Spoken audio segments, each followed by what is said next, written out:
打籃球之前不斷咁樣去睇 Coach 灰嘅 videos， 研究下點樣去射球，點樣去發力先係最正確。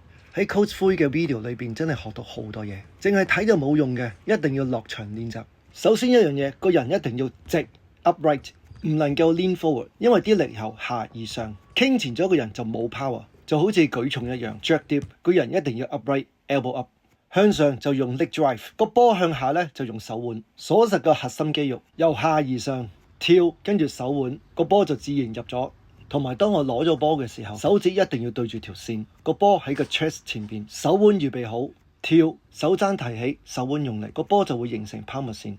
今日嘅重點就係腰直向上跳，波向上嘅力量係靠隻腳，向下嘅力量靠手腕。Coach 灰仲要提到射球嘅軌跡就好似彩虹一樣，利用手腕嘅力量就好似甩邊，令到個波嘅旋轉力更加快，就會更加穩定更加準。拉腕就好似過山車咁樣，去到最高點嘅時候就會急速下墜。所以你見到 Stephen Curry 打籃球嘅時候，個手腕唔係定腕嘅，係有彈性同埋好慳力。希望我嚟到40度問，仲可以慢慢咁去改善自己籃球嘅技術。